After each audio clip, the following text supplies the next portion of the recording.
This is Captain's Comics, Toys, and This Just In, your Wednesday New Comics Day news with your host, me, DrBen, cartoonist, and Rykus. But Rykus isn't here today because he had to take the time off. His kids weren't feeling so good, so I had to, stay home, take care of the kids. You know how it is. But stick around after I read out this week's comics.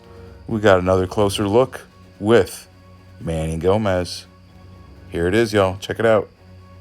For Marvel this week, we got AXE, Avengers X-Men Eternals Judgment Day number 4, and X-Men Red number 6, which is a Axe crossover. And we got Midnight Suns issue number 1. And what do we got? Some Amazing Spider-Man issue number 9, guest star Wolverine. X-Men 92, House of 92 issue number 5. We got Ms. Marvel and Venom number 1. It's just a one shot. And we got Spider-Punk issue number 5. Daredevil issue number 3 by Chip Zdarsky. Iron Man issue number 23, not by Chip Zdarsky. We got Star Wars Obi-Wan issue number 5. And also in the Star Wars universe, we got Star Wars Bounty Hunters issue number 27 on the stands today. And who could forget everyone's favorite lovable spider foe, Venom issue number 10. And Savage Avengers issue number 5, all out from Marvel this week. From DC, we got Batman vs. Robin issue number 1 of 5. We got The Dark Crisis, Worlds Without a Justice League, Wonder Woman one shot. We got Batman Urban Legends number 19.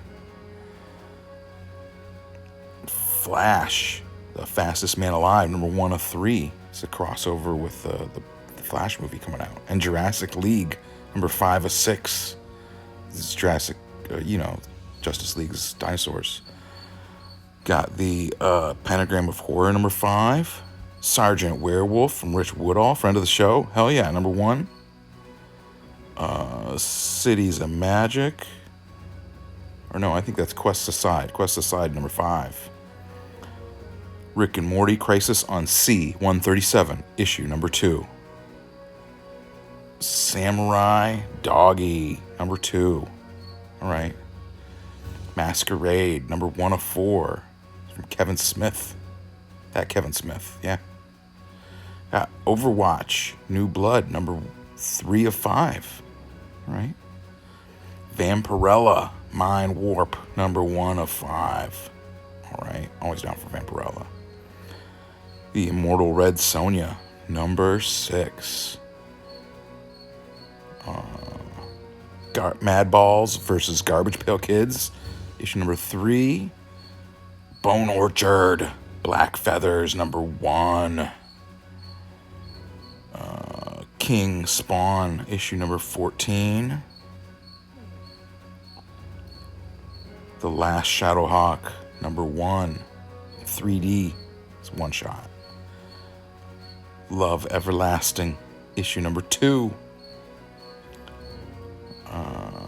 Seven Sons, issue number 4 of 7. Jay Lee, oh yeah. The Silver Coin, issue number 14.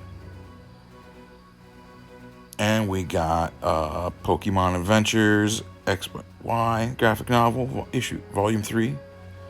And Robin Hood Baba Yaga, number 1. So yeah, there it is. What's going on, Wednesday Warriors? This is Manny Gomez again with another installment of A Closer Look. As always, I do want to thank Rykus and DrBen for giving me the chance to talk to you guys about a couple of comics, and of course the fantastic store Captain's Comics, Toys, and. But let's get into the comics. This week I want to talk about 2 comics like always. The 2 comics are Teenage Mutant Ninja Turtles number 132 and also All Out Avengers number 1. Ninja Turtles, self-explanatory. We all really know what the property is all about now. I mean, there's movies, cartoons, video games. It's a pop culture sensation, so everyone knows who the Turtles are.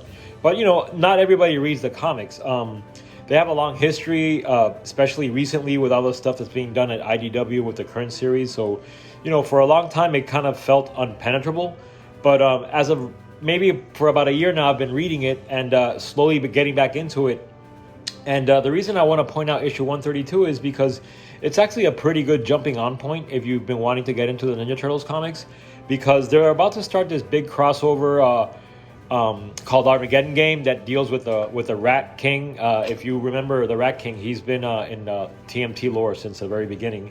I think even in the cartoons, some of the games. So he's a character that's been around, but this is sort of like a big event where they're sort of reintroducing him into the new continuity.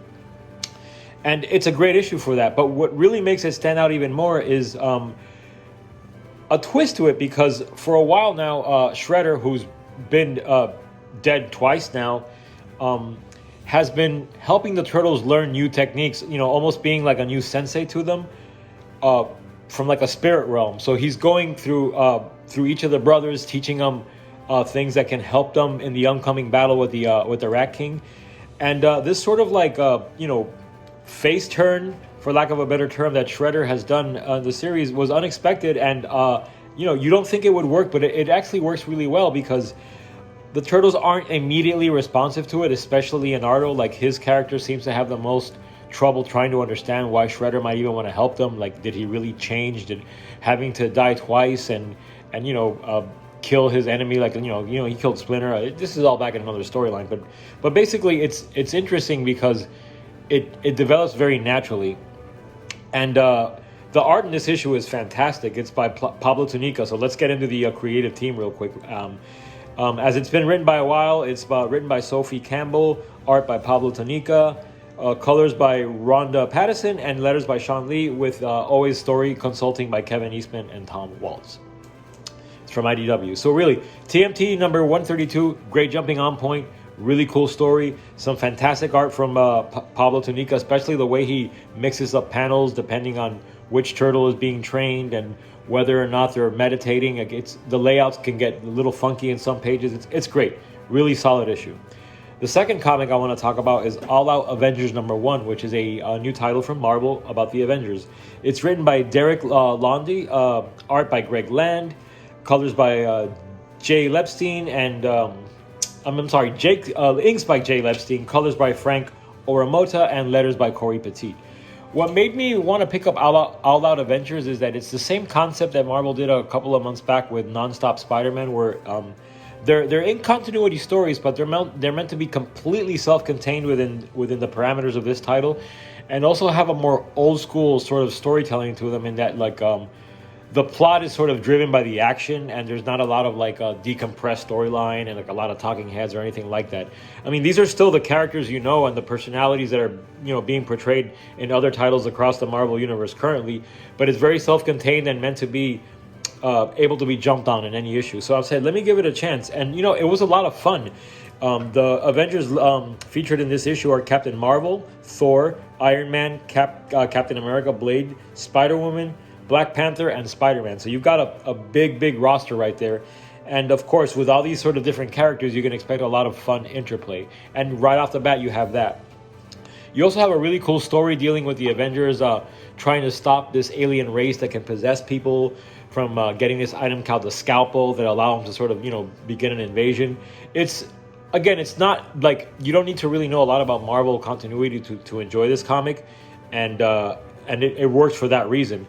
I'm going to stick around for it for a while. I mean, there's some little mysteries here and there, like the comic is narrated, and as of yet, we don't know who the narrator is, but the narrator seems to know about what's going on almost in a past tense sort of way. So, yeah, there's a mystery there, but the comic is just driven by action and plot, and it doesn't suffer for it. It's done in a very sort of energetic way, and it was a fast, fun read, and I recommend it. I'm going to stick around and see where it goes, because if you've been looking for an alternative to the more continuity-heavy Avengers stuff that's going on now with the Avengers and Eternals and X-Men crossover, titles like this are a good alternative. So anyway, those are my two comics for the week: Teenage Mutant Ninja Turtles number 132 and All Out Avengers #1. So as always, keep going to the comic shop, keep reading comics, and I'll see you next Wednesday. Bye, guys.